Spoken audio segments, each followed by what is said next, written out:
Hello and welcome to our panel on women and philanthropy. My name is Emily Kernan and I'm the Executive Director of the Penn Fund. Our entire team is so glad that you've joined us for what will surely be an informative and interesting virtual event. Before I introduce our exceptionally talented moderator, Caitlin Grasso, who joins me on screen and also is one of our hosts for this evening, I would like to thank everyone who helped make our collective vision of celebrating Women's History Month in this way a reality. In addition to Caitlin, our deepest gratitude to Heather Sarno-Getman, Stacey Harris-Maman, and Brianne Mastromarino, members of the Young Alumni Engagement Committee of the Penn Fund Executive Board. All of us hope you enjoy the program and hearing from our esteemed and truly philanthropic panelists. Now, without further ado, I'm delighted to introduce our event moderator, Caitlin Grasso. Caitlin is the founder and CEO of Generation, which is a network where young women and companies connect. In her role as CEO, she has created Generation Discovery Days, hosted the Generation Summer Leadership Series, developed original Generation webisodes, launched the Generation Collection product line, and grown the Generation community to reach more than 300,000 young women. Caitlin is a graduate of the Wharton School, where she received a BS in economics with concentrations in finance and strategic globalization. She speaks internationally about entrepreneurship, technology, leadership, and the advancement of women, and has been a featured speaker at more than 200 events. She is also a frequent radio and television contributor, and her work has been featured across numerous national media outlets. Caitlin is a member of the Penn Fund Executive Board, the Penn Nursing Center for Global Women's Health Advisory Board, the TCU Neely Institute for Entrepreneurship and Innovation Board of Directors, and a tri-chair of Momentum 2021, The Power of Penn Women. Thank you very much for being with us, Caitlin, and I will now turn the program over to you. Thank you for the very kind introduction, Emily. As you can tell from my bio, I love Penn. My life's work is empowering women. So this is the perfect event, and thank you for inviting me to be a part of it. So the focus of tonight's panel about women and philanthropy is really about philanthropy with a capital P, as we've been saying it, as we've been organizing the event. And when we think of philanthropy, how I think of philanthropy is how can you use your time, treasure, and talents to make a difference in your community, to make a measurable impact on your community. And we're really excited to feature three amazing Penn women from around the country who are here with us tonight, who are going to show us how they use their time, treasure, and talent to make a positive difference in the lives of so many. So without further ado, I'm going to introduce each of our panelists. We will have time for Q&A at the end of tonight's program, so you can either put your questions in throughout the event or you can save them when we intro Q&A at the end of the evening. So our first panelist is Farnia Furnell, who is a graduate of the engineering school where she specialized in systems engineering. She is currently the managing partner of the Lensurf Group, which is a management consulting firm that has served clients in more than 31 countries. She previously served as an executive at Morgan Stanley and the Private Wealth Management Technology Department. Farnia is an active mentor in the Penn community and beyond, and she is previously the past president of the Penn Alumni Engineering Society, and she currently serves on the nominating committee. She also is involved throughout her community in several nonprofit initiatives, such as a nonprofit she co-founded to sustain a local park in her area. She's active in her church, and she also donates and contributes and raises awareness about various initiatives, including Penn and the YMCA. Farnia, thank you so much for joining us tonight. Thank you, Caitlin. Our next panelist is Julie Barron-Platt, who is a graduate of the college. Julie is a full-time nonprofit fundraiser in Los Angeles and around the country and probably around the world. Early in her career, she was an executive in the commercial banking industry. Julie is an officer of the Jewish Federations of North America and is the immediate past chair of the Jewish Federation of Greater Los Angeles. Julie is very active in the Penn community. I'm sure you've seen her at many Penn events because between 2013 and 2018, she served as the Penn alumni president. She's also a member of the executive committee of the university's board of trustees, and she is an executive committee member of the Annenberg Center for the Performing Arts Board of Advisors. Julie and her husband Mark made a significant leadership gift to endow the Platt Student Performing Arts House. She's also involved in the Trustees Council of Penn Women and the Southern California Regional Advisory Board. Thanks so much for joining us, Julie. And last but certainly not least, we have Olivia Young, who's pulling double duty so we can represent all four schools. She's a graduate of nursing and Wharton, where she earned a dual degree in healthcare management and policy at the Penn School of Nursing and the Wharton School. After a summer internship in Kenya, and also after another summer internship where she supported mothers in the local Philadelphia community, she was inspired to become a public health nurse. After graduation, she started working with the Philadelphia Nurse Family Partnership, and her work with small children and mothers inspired her to become a midwife. So she went back to Penn to get yet another degree to become a midwife, and she recently delivered her own baby in May. So congratulations, Olivia. Thank you so much, Caitlin. Well, thank you everyone for being here tonight. And to sort of get started before we get into your areas of philanthropic expertise, I just want to take a quick pulse check and ask each of you, and I'll start with you, Farnia, just sort of like a quick 1 to 2 minutes, if you could give us an overview of what did you study at Penn, where are you from / where do you currently live, and most importantly, how do you define philanthropy in your own life? Okay. First, I'd like to thank you, Caitlin and Emily, and the Penn Fund Executive Board for the invitation to join you this evening. I consider it a special privilege to sit on this panel with Olivia and Julie Platt. I remember in 2013, Julie was Penn Alumni President, and she awarded me with the Young Alumni Award of Merit. And when I think about impact, Julie is definitely at the top spot for me. So when I was at Penn, I actually studied systems engineering, and at the time, the curriculum allowed for a lot of flexibility, and I really enjoyed my work in systems. Where I'm from, so my family hails from the Caribbean, but we grew up in North Jersey. After Penn, I had the opportunity to work and travel quite a bit, and just about 8 years ago, we settled in, we relocated back to the Philadelphia area. How I define philanthropy, that was the third question, right?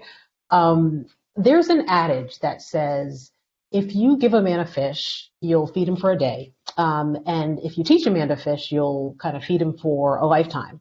So giving a fish is charity for me, and tactical, where teaching to fish is strategic. And for me, philanthropy is strategic. So in my life, I often choose to be tactical through one-time gifts or volunteer events. But more often than that, I choose strategic, consciously choosing to contribute time, talent, influence, and or finances to the viability of organizations that are working for the greater good.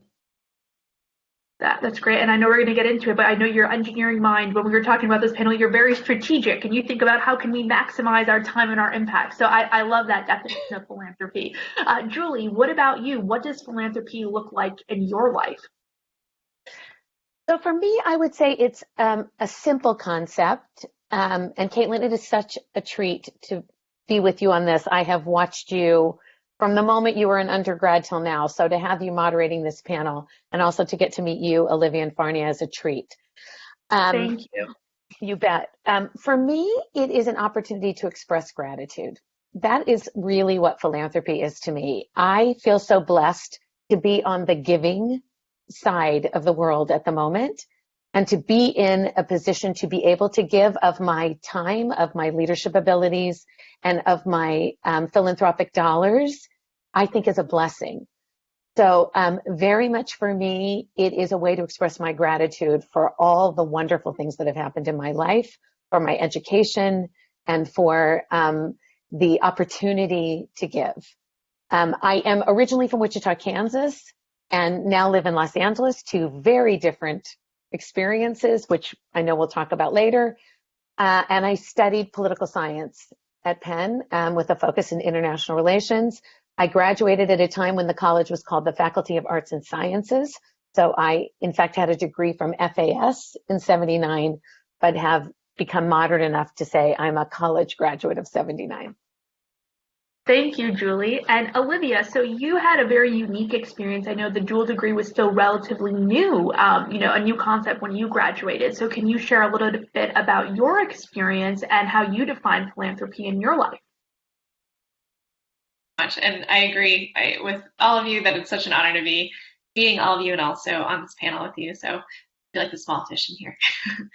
um, so I was in the joint degree nursing and healthcare management and policy program at Penn when I first got to Penn.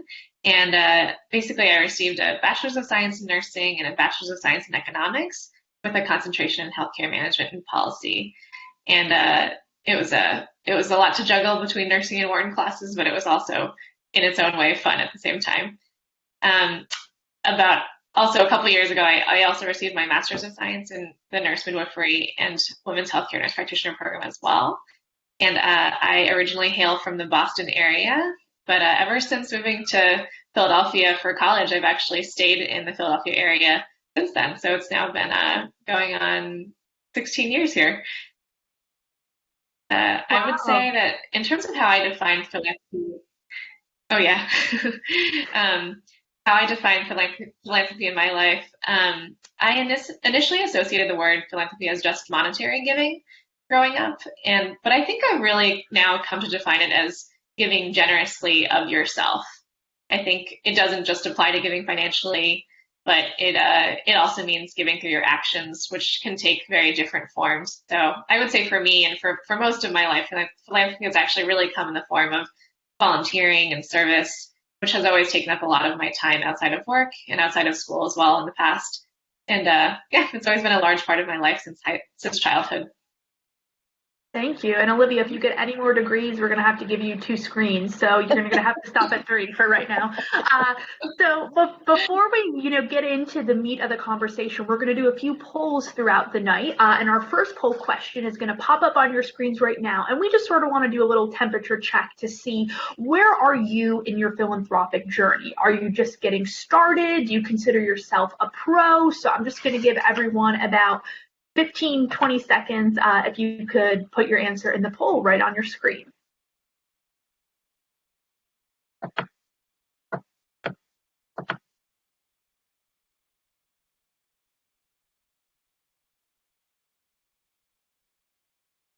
We'll close the poll at about 45 seconds. I know our tech folks, there's a timer there, so in about 10 more seconds, we'll close that poll.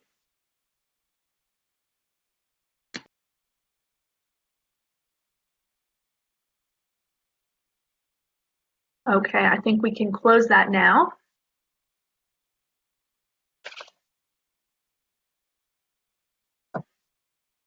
Okay, so where we sort of stand so far, 52% say deeply committed as a volunteer or donor. That's great to see. About 24% are still exploring their passions and causes, and about 19% are seizing all opportunities to be engaged. So we're really excited that we have a group that's passionate about philanthropy, and hopefully we can help you explore some different facets of that. So now moving forward with the conversation, I really want everyone to get the chance to hear from each of these 3 amazing Penn women and about their own stories. So to start with Julie, who I consider, a philanthropist extraordinaire, what inspired you to dedicate your life to being a philanthropist? I don't think there was ever a moment when I didn't know that if I was lucky enough to be able to be a philanthropist, that isn't what I would do. So I guess that's a double negative. I grew up in a home where that was the expectation. It was presumed, based very much on the Jewish values with which I was raised, that we would all follow my parents' example of giving of our time.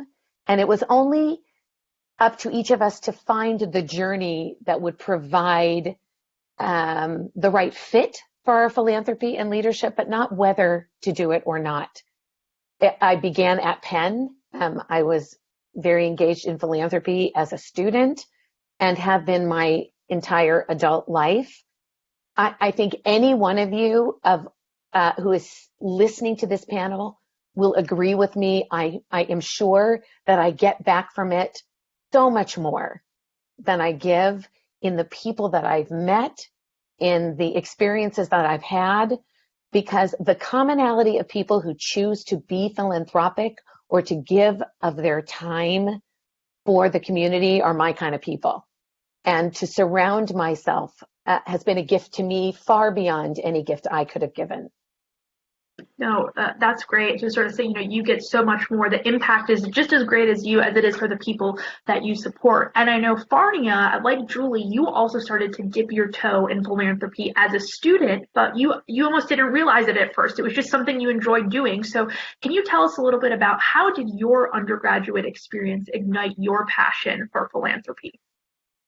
Yeah, so as an engineering student, I recall doing volunteer and mentoring activities through NSBE, which is the National Society of Black Engineers, and that was fantastic. But it was really in my sophomore year that the city of Philadelphia received a $19 million grant to introduce technology in the form of networked computer systems into the libraries, and it was called the Bits and Bytes program. And they largely recruited Penn engineers to help with this implementation. It was amazing. The grant armed us with laptops, which, back then that was like uncommon for, students to have laptops and walk around with them. And I had the sole responsibility to design, market, and implement innovative technology curricula at 4 of the 53 branches of the library. And through that work, I really realized the power of philanthropy. That grant was able to connect a valuable resource, which is students at Penn Engineering, with a need in the community. And we were able to help build technology awareness through this custom community education program. So I was able to directly see the impact of technology on children. So I was running classes for after school, children after school coming to the libraries, as well as adults. There were, one of my branches had grown men who were living in transitional housing, which was right across the street from the library branch, and they were seeking employment opportunities. So I was able to design custom curricula that helped them with this, career search and job search.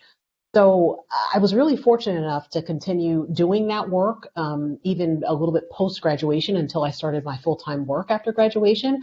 But that was a really earth-shattering experience around philanthropy. Again, connecting a resource, a community resource, a grant, with a resource that existed in the community, which is these Penn Engineering students that are tech forward. So that really ignited that passion for philanthropy. And it's great how you were able to connect your Penn education to the community. And I know one of the hallmarks of the Penn Compact, which was, to bring Penn to the world. And I feel like that's been part of Penn's institutional ethos for so long. So it's incredible that you were, a steward of that as an undergrad. So you don't have to, wait until you're 20, 30 years out. You can start doing it as, young as a current student. And Olivia, that's exactly what you did as a current student. You sort of found yourself supporting a philanthropic cause that maybe you didn't intentionally set out. It sort of, fell into your lap, unfortunately, and you'll sort of share the story, but you started your philanthropic journey by funding a Penn scholarship to honor the life of your friends. So can you tell us a little bit more about what inspired you to start this process? Because it was a really, beautiful situation you made out of something that maybe, wasn't a great event for many. Absolutely. So my good friend Jeffrey Lee, who was like a little brother to me during college, he tragically passed away during the Philadelphia Half Marathon in 2011 during his senior year at Penn. And a couple of friends and I considered ourselves to be his Penn family. And as we got to know his immediate family in the following days and weeks thereafter, one friend had the idea of starting the Memorial Scholarship Fund to share Jeff's story and to be able to tell people about the person that he was. Someone who was super friendly, was your typical overextended Penn student who was a part of every type of society, club, and extracurricular at Penn. He was just the type of guy that everyone was friends with. We realized that the Memorial Scholarship Fund was one way to continue his legacy at Penn. And so it was actually the communal effort of many of Jeff's friends, family, friends of friends, and even strangers who helped to fund the Jeffrey Lee Memorial Scholarship Fund. And it actually took a few years to do it, but I think that all of us who were involved found it to be part of our grieving and healing process, actually. And each year, one student is selected who embodies Jeff's spirit and character and otherwise would not be able to attend Penn. So a student from the nursing and healthcare management program is given first preference. That was Jeff's major while he was in school. And it just means so much to me, his family, and friends to see new students come through who learn about Jeff in the process of receiving the scholarship, but also embody Jeff in their own unique ways that we can remember him very nicely and just for him. That's such a beautiful story, and sort of how you and your friends mobilized and really crowdsourced philanthropy and made a positive change. And I love the idea, if it's not, you don't need a lot of people or a lot of money. It can be a small group of passionate people coming together to make a difference. And I think that's just such a beautiful way to honor your friend, that I'm sure that the Penn nursing students are incredibly grateful to continue his legacy. So you each spoke sort of how your Penn education as an engineer, political science major, nursing and Wharton major gave you the skills needed to be successful philanthropists. But Julie, I would ask you, from your multiple boards and directorships that you serve on, what are the most important skills that you need to be successful in the philanthropic world? So I'll say skills, and then I'll also say fit. How do you find your place in the philanthropic world? And some of you, I know when you filled out the poll, were saying that you're still finding your place.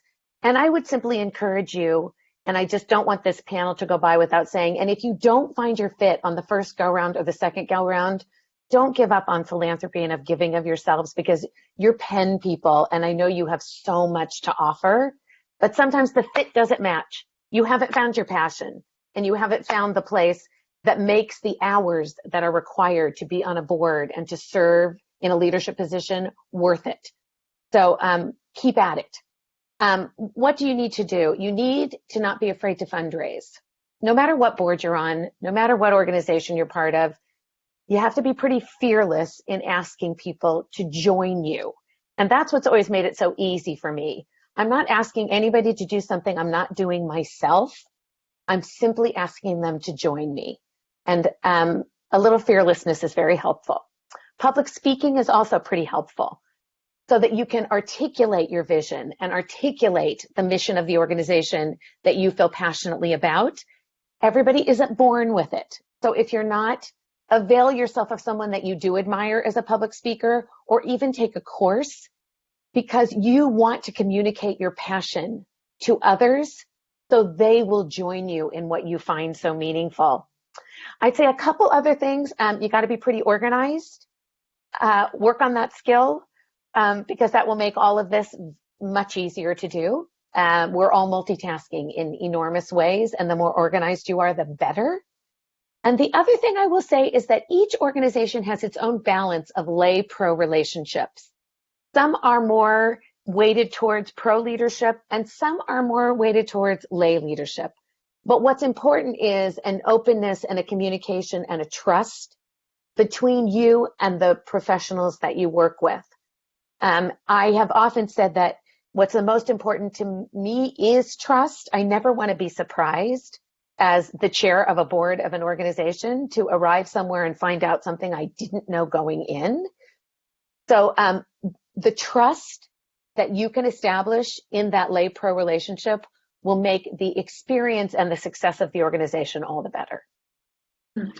Great skills, public speaking, fearlessness in fundraising, organization, and really that trust in leadership. And I can't think of a more important field than the healthcare field, where you have to trust people. And that's what Olivia does all day, every day. I mean, there's no more, children are the most precious gift to everybody. So there's nothing more important to people that they would trust people with. So you are sort of living out that every single day. So how has your career as a public health nurse allowed you to make philanthropy part of your daily work? I first became interested in public health when I went to Kenya for a summer externship with InterVarsity Christian Fellowship. And I spent a lot of time with kids in the pediatric ward and also visiting schools with community health nurses. This really piqued my interest with public health because I discovered that there are tangible ways to make healthcare more accessible to different populations that had less access. And healthcare access is actually one of the biggest issues that I cared about from my healthcare management courses in Wharton. participated in the Bridging the Gaps Community Health Internship Program the following summer, where I spent visiting low-income families in the Philadelphia area, provided education about safe sleep practices for infants. Then, after graduating from Penn, I decided to work at the Philadelphia Nurse Family Partnership, where I worked as a public health nurse and provided home visits for first-time low-income mothers in the home from pregnancy until their babies turned 2 years old. And being a public health nurse, I think it required a lot of patience, active listening, advocacy, and empowerment of women as I worked with them one-on-one. So when I heard from my patients, especially young Black women in their teens, about very difficult and frustrating birth experiences with their providers, I realized that I wanted to take on the role of becoming a nurse midwife, where I could give patients more agency about how they wanted to give birth, and also talk through what kind of birth control they could use afterward, and other topics that they were exploring within healthcare. And I would say that, interestingly, by working with patients who have limited access to healthcare and resources, I became keenly aware of what it means to have good financial stewardship and to give towards the causes and organizations that I truly believe in, which is what I really felt like I've been able to do since then. And exactly what you said, sort of being a strategic steward of your time, resources, time, talent, and treasures, as Penn likes to say. And I feel like Farnia, as the systems engineer, your mind is working to sort of allocate yourself to make the biggest impact. And what I think is really interesting about how you've continued to make an impact is that you started your philanthropic journey as a young student engineer, and then you've mentored people and also became the president of the Penn Engineering Alumni Society. So can you talk a little bit about how you became involved with that organization and why it's so important for you to be involved with that group?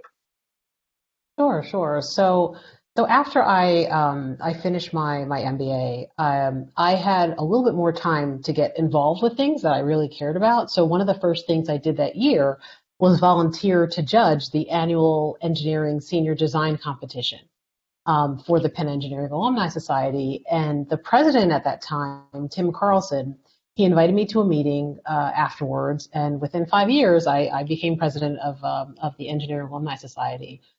Our mandate was to connect alumni to each other, to the students, and to the university. And during my tenure, I was able to build our extended community beyond Philadelphia through social media outreach and alternate city events.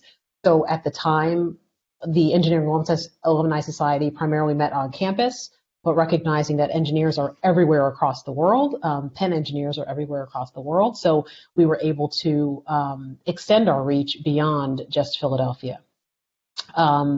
Since then, I've been able to be on the nominating committee as a past president and host numerous workshops to educate the extended community about different technologies. So when the Pennovation Center first opened, over there on Gray's Ferry, we hosted a walkthrough and a tour for alumni and in the community. We hosted another introduction to Wistar, as a scientific treasure right on campus. And a few years ago, we held an immersive technology forum in partnership with the library. So a look at augmented and virtual reality technologies, and really introduced this to the alumni community through an interactive tour. Most recently, actually, the Penn Engineering just started a new organization that literally last week was the first election last summer with some of the social justice challenges that have been happening in the country. A diverse group of Penn Engineering alumni got together and said, "Hey, we have to be active, and we need to rekindle our relationship with the university." And I had an opportunity to mentor them and to really help them identify where they could make inroads with the university. There was an inaugural event held in the fall, and at that event, it was a kickoff event. They held it as a fundraising event, and just that evening, they were able to raise funds to put diverse faces in the hallways of the Penn Engineering School. And to formalize the Office of Diversity, Equity, Inclusion. So there's now a board for the Diversity, Equity, and Inclusion alumni group. So very exciting there that I've been able to be involved with that. And it's great to see how something that, started out when you were an undergrad has now blossomed into something that spans so much of alumni life and has a really tremendous impact on the undergraduates and the alumni today. And you spoke really about the importance of diversity, equity, and inclusion and how you've been able to infuse that into the Penn Engineering Alumni Society. And I know, Olivia, that's something that's also very important for you to sort of, you said you want to have younger Penn nursing students see people like themselves in positions, leadership positions, in the nursing and healthcare world. So I know you're involved with the Penn Nursing Midwives of Color Scholarship Fund. So can you speak a little bit about what inspired you to get involved with that fund? Absolutely. When you look at and compare the statistics for maternal mortality and morbidity within the US, it's actually quite jaw-dropping. Black women are 4 times more likely to die from pregnancy and childbirth-related causes than white women. Women of color tend to have poor access to reproductive health information and services, are discriminated against in the healthcare system, and experience higher rates of disrespect and abuse. And it really makes a big difference to women of color to have midwives of color caring for them. I remember showing up to the annual meeting for the American College of Nurse Midwives a couple years ago, and I remember feeling really, really lost because spotting an Asian American midwife was like seeing a unicorn. I realized at the annual meeting that I was only one of a few Asian American student midwives at the time, so there's a lot of work to be done in raising up and supporting more midwives of color. And the American College of Nurse Midwives is actually about 90% white. I'm still early in my career at this time, but I didn't realize that I'd walked into the role of being a pioneer of sorts among midwives of color, especially among Asian Americans. And so I think ultimately just knowing the numbers and knowing the experiences of patients of color is what drove me to be involved with the Midwives of Color Scholarship Fund. And yeah, I really have to, it's a tribute to the cohort that graduated before mine, but really it was carried forward by my cohort and the cohort after us that we continue to fundraise for the Penn Midwives of Color Scholarship Fund. And so we're really looking forward to seeing more midwives of color come through Penn's midwifery program in the years to come. What a fantastic program, and thank you for everything you're doing to elevate those voices and bring that passion to Penn. And so we heard a lot about all the different causes that you're passionate about, and with the target audience of this group being young alumnae 0 to 20 years out, there's a lot of noise out there about different activities you can get involved in. So Julie, as someone who's involved in a diverse array of activities, how do you know as a young woman who wants to be involved in philanthropic activities, where do you start? Where do you begin? What's the first step you should take? So I took a lot of first steps, so I can give you a little bit of the background of how I got involved. But again, let me just reiterate, if it doesn't fit, try something else. There are a plethora of volunteer opportunities at the University of Pennsylvania. You will never run out of opportunities. Lots of us began with the Penn Fund as undergrads and volunteered as early as our freshman year at Penn, which I did. That may or may not interest many of you who are young alums coming out of Penn. There are opportunities all over the Alumni Association. I mean, there is so much fun to be had by being engaged with your class, with class reunions, and I know they've been virtual of late, but that won't always be the case. I can't wait till my class all gets to see each other again. And the opportunity to become involved with your class is such a wonderful opportunity. I have found the opportunity to be involved with women and mentoring women. And I now am part of the Trustees Council for Penn Women. That is an opportunity to engage in many different ways through their outreach. Maybe you won't step on to the Trustees Council for Penn Women right away, but there are opportunities to be mentored and to be engaged with the Trustees Council for Penn Women before you step on. There are opportunities to be involved within your cultural identification, which it's obvious that many people find an affinity towards and an opportunity towards. If you were involved in the performing arts, if you were involved in athletics, if you were involved in student government, again, another gateway. And if you weren't involved in any of those, but you just are interested in them, I'm not positive I stepped foot inside of the Annenberg Center except to perform as a student in the performing arts, but I care about the accessibility of the performing arts, both to perform and to have the experience as a Penn student. So I became involved with the Annenberg Center. I'm telling you, it's endless. You just Mhm. have to do a little bit of effort to find your first step. I'm just volunteering right now. You want to have a conversation with me about how to start? Just call me, email me, and I will help you. My own kids, 4 of my 5 children are Penn grads. They've each found their own place, whether it was through the a cappella group they sang in, the fraternity they were part of, the Jewish community at Penn. It's endless, and you just have to get started. I think that that's great. Just get started. You just got to open that door, knock on that door, see if it's a good fit for you, and go from there. And the last question I have I'm going to ask direct to Farnia before we'll open it up for Q&A is that, Farnia, once you get your foot in the door and you try it out, as Julie said, how do you sort of, prioritize your different passions? Because from reading your bio, you do, a little bit of everything very well, from sort of, your religious activities to engineering to YMCA. So what if there's, 3 or 5 things that you're really passionate about? How do you, in a busy world, when you're working from home, how do you prioritize that to make sure you're bringing your passion to life?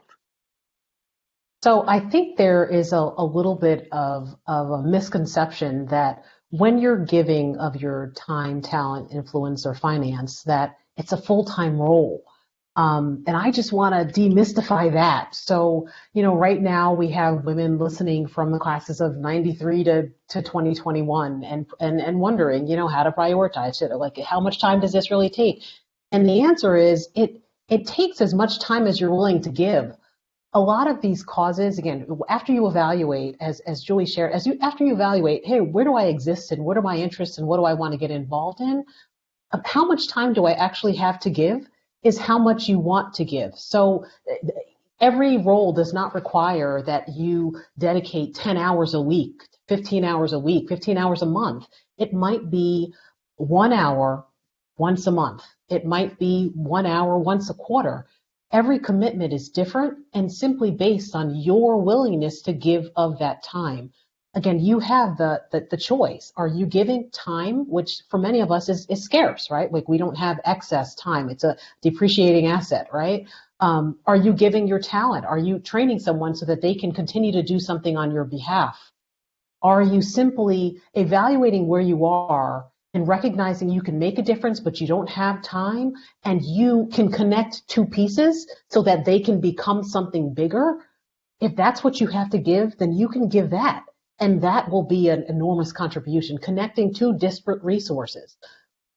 Or are you actually saying, I don't have time, I may not be the most influential, but I've got a couple extra dollars, each month that I can dedicate to this particular institution or this entity or this group.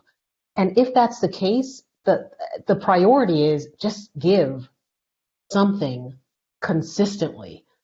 When you plant a garden, like we're coming on the spring, like in a couple weeks it'll be spring here in the States. And if you think about it, when you kind of plant things in the spring and then you continue to water and fertilize and then you watch it bloom, philanthropy is like that. It's you give incrementally pieces of something and you have the opportunity to watch it grow into something so much better and something so much bigger than just you.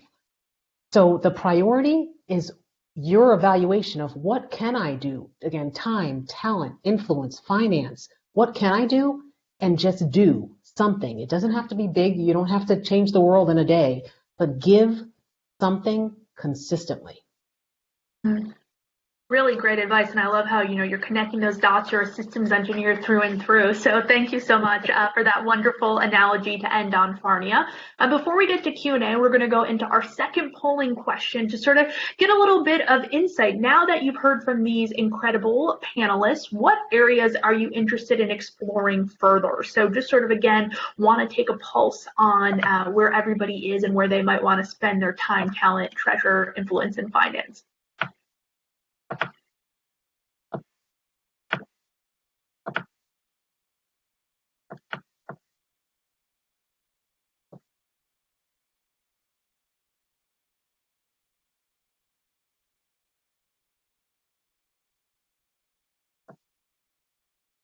I think we can close the poll. I see where most of them are going so far. We have about almost 40%, or it's oscillating a little bit, 33% now to social justice movements, 17% to education, 20% to human service, and the remainder to healthcare and religious causes. So I think it's, as you know, Farnia said, that our actions can really reflect the time where we are in the world in terms of social justice movements and healthcare and education. So just taking one small step can have a really big impact.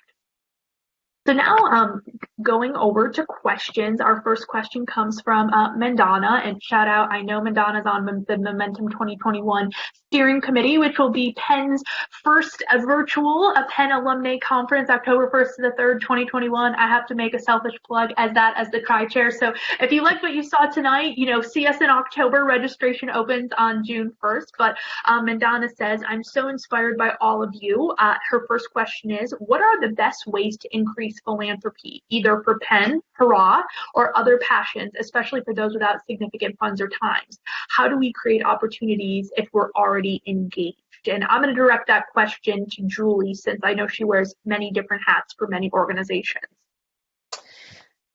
So I would say you would be surprised by the impact of inviting someone to join you. I think sometimes people feel afraid. They feel afraid to enter a room in the old days when we entered a room, to feel afraid to take the first step. And I think you would be surprised at how impactful it is to simply invite someone to join you.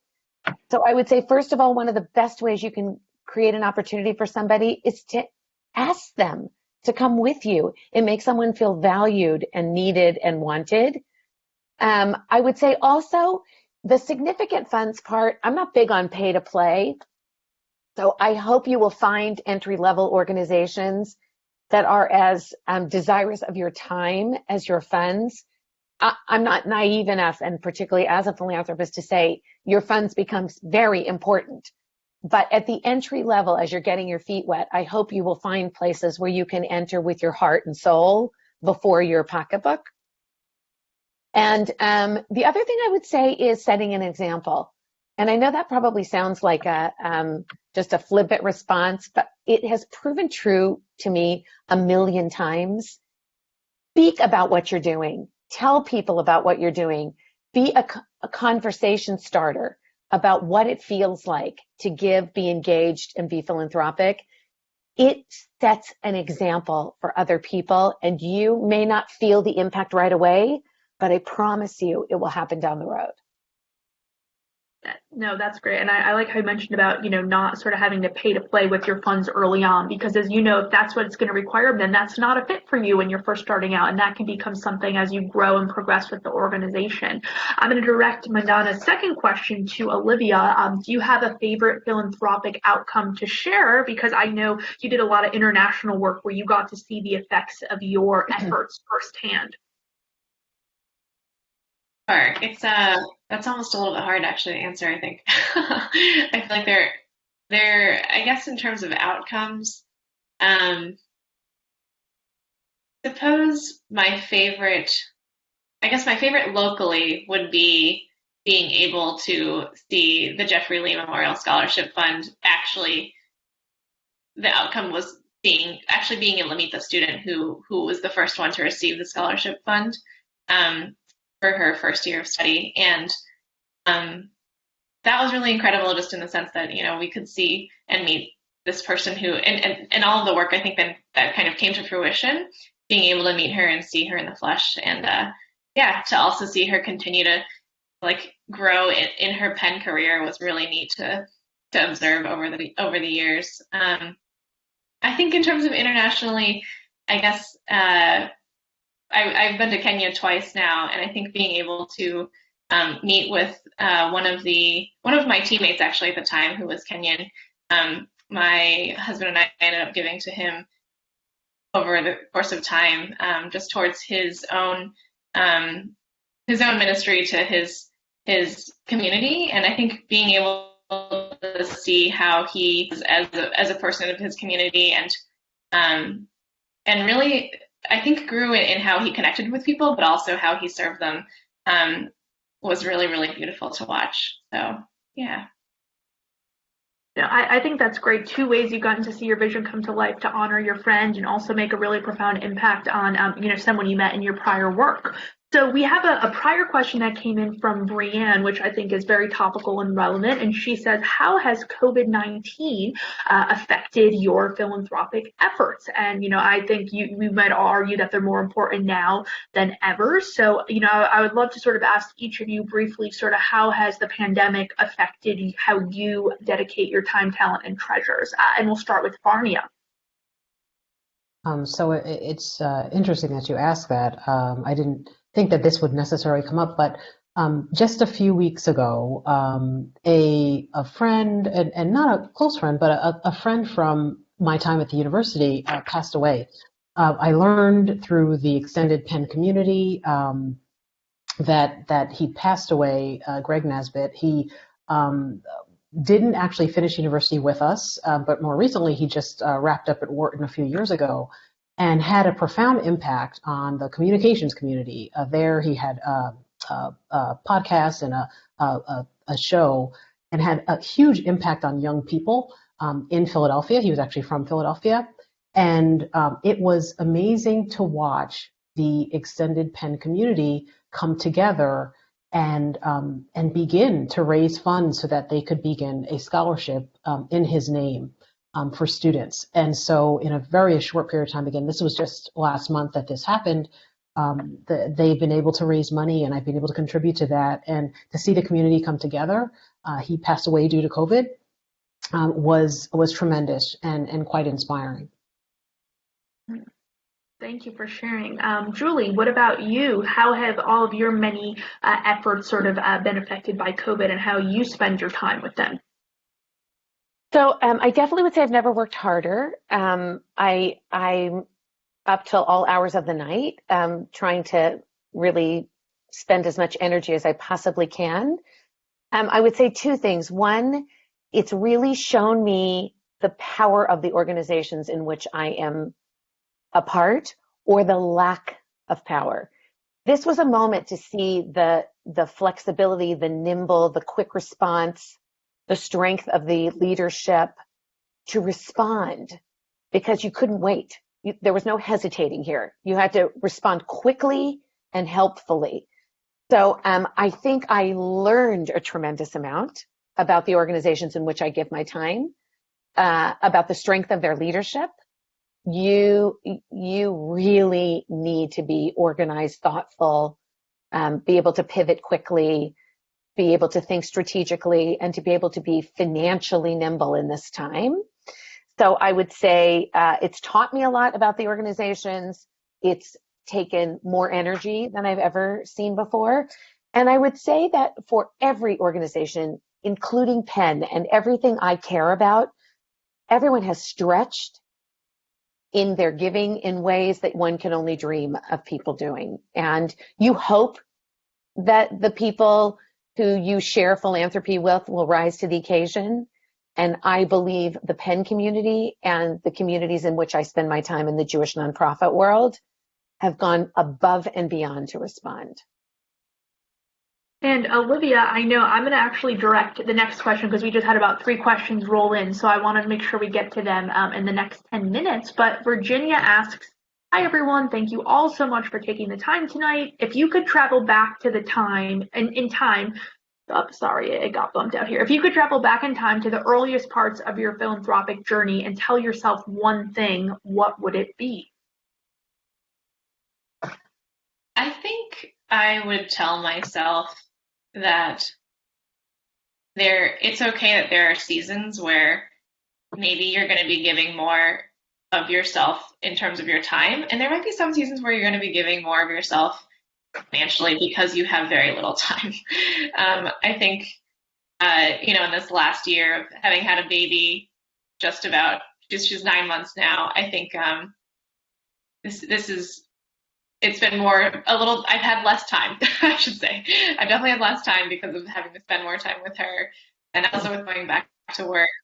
It's been a good amount to juggle. So I think realizing okay, but we still have money that we can give. And, maybe before we were able to volunteer at a local homeless shelter that was near our church, but now that we are very tied up, I think instead we're giving on a monthly basis to the shelter instead. So I think it just is going to look different at different points in life. Yeah, and I think it's also okay if it's not this dollar amount. I think that, like, certainly, whatever it is that you can give within on a regular basis, I think it also can help you to stay connected because you are able to hear about this organization on a regular basis too, because they report back on where that money is going. So, yeah. And going back to sort of the reporting question of this, Moses asks a good question. So how do you measure impact from the various philanthropic causes you pursue? Has any one of you given up on a promising idea because the impact was not in line with your expectations? So Farnia, as the engineering maximizer among all of us, a productivity expert, can you talk a little bit about measuring the impact, the ROI of your efforts? So sometimes it's difficult, admittedly, to directly measure impact of spending time doing something, because the time that you spend may be very small. Again, it could be an hour, 2 hours over an extended period of time. What I like to do when I choose an opportunity, for example, I'll say Penn Engineering Alumni Society, my involvement there, one of our key metrics became how diverse is the Penn Engineering Alumni Society. When I served, I was one of, I think, 3 women that were on that actively participated. Many years later, but we kept that as a metric. So every year we were looking like what is Penn Engineering doing with diversifying the students that attend and what are we doing about ensuring that we are reaching out to the women in the engineering community as well. So many years later, the current president, Jay Ullman, he held a session. One of his strategic thrusts was diversity, equity, and inclusion. And in the fall, he held a session, and a group of members, extended members of the Penn Engineering community got together on a call, and we were talking about ways to more directly affect those metrics. And we were halfway through the call when I acknowledged, I said, oh my goodness, look at the members that are on this call. And on the call, we had probably 3 continents represented, and more than half of the members were women. And I thought about that and I said, wow, this is 11 years later, and more than half of the members on this call are women. And that alone said, I didn't see that happening, right? Like, you look at the metric, but you don't really study it. But then as we intentionally were talking about diversity, equity, inclusion, we recognize simply by inviting people to participate, we see that the attendees are now primarily women. And that was a phenomenal way to measure impact there. So again, 11 years later, recognizing, hey, now we'll decide to talk about diversity, equity, inclusion outright. And wow, look at what we're dealing with. It's a completely different world than it was many years back. So. And as you said, you have to plant the seeds and watch them grow. And those were seeds you planted a long time ago when you first joined the society. So that has to be really great for you to see. 2 more questions here. This next one is from Kat. How do you retain the integrity of your organization's values in a politically divisive time while engendering the most support possible from a wide range of demographics and donors? So, Julie, since you spoke about fundraising and being a fearless fundraiser, if you could speak a little bit to that, that would be great. So I'll say something sort of on the overall response to that and then practical. I hope that you will, as philanthropists and as you grow in your philanthropy, not withhold your funds because you're angry at a single decision that someone made. I get very frustrated sometimes when there is a political moment where someone disagrees with someone or doesn't like just a particular statement that was made and their hands go up and like, I'm out. And the truth is the person they're hurting is not the person who made the statement, but the recipient of the funds of the philanthropic organization. So I would caution you always to work on the problem, but don't withhold your funds from people who have no voice. And I would encourage you not to do that. On the other hand, it is a dicey time right now. And in every organization in which I find myself, there's a lot of disagreement. So I try to find myself in organizations that are not politically focused, except when I'm involved in the candidates run for office where it's clear you're involved in politics. But in nonprofit organizations, best as you possibly can to stick to the values and the focus and the passion of the organization, unless somebody crosses a line in the sand. Mm-hmm. And then to be quiet is to not live to your values. So mm-hmm. if you actually hear someone denigrating, hear a bigoted or prejudiced comment, and you keep quiet because you're worried they'll withhold their philanthropic dollars, shame on you. But for the most part, I really try to steer clear of the political divide and keep focused on the vision of the philanthropy. Mm. Keeping your eye on the vision. I think that's really important. And our last question from one of my favorite Penn people, Elise Betts. Given the differences in generational experience with philanthropy, how can we as educators best educate our current Penn students towards philanthropy? And Olivia, I'm going to direct that to you because I know you currently also teach at the Penn Nursing School during the Women's Health Clinical Rotation. So, what advice would you give, to the generational divide between, how it was maybe when their parents were thinking about it, to how they're thinking about it as current students in 2021? Sure. So I would say, I'm trying to imagine my students right now, what I would tell them. I think what I would tell them is to first just identify, which organizations that they've gotten involved with in school, and know that, likely that organization, that there is an outlet for philanthropy through that organization in and of itself. And, whether that looks like, that it's a sorority that they're part of, or if it is through the nursing school directly, if it is through another club that they're a part of. I was part of a community service fraternity when I was in college. I think that there are many ways that you can get involved, and whether it's your time or also financially, I think that you can just start doing it already when you're a senior in college, and give your first gift actually even as you're graduating. That's a time that when you can kind of first start, but that as you also continue to stay plugged in as an alumni, that you are given those opportunities again and again and again. And I think as long as you choose to stay connected, you absolutely will be. You will continue to be somebody who is giving of yourself. So. Thank you. And in our very last moment here, we have one more poll before we end to sort of help continue to support you in your philanthropic journey here.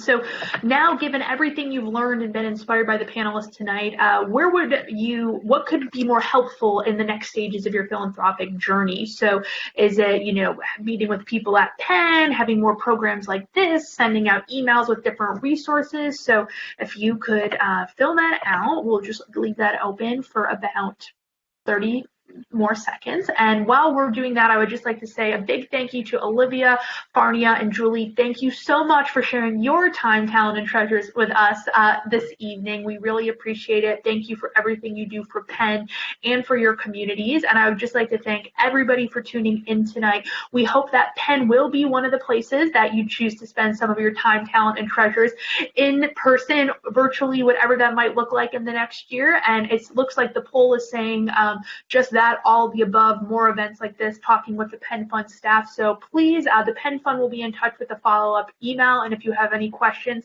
please feel free to reach out. But thank you again for tuning in tonight. Stay safe, healthy, warm, depending on where you live in the world. And thanks again for tuning in tonight.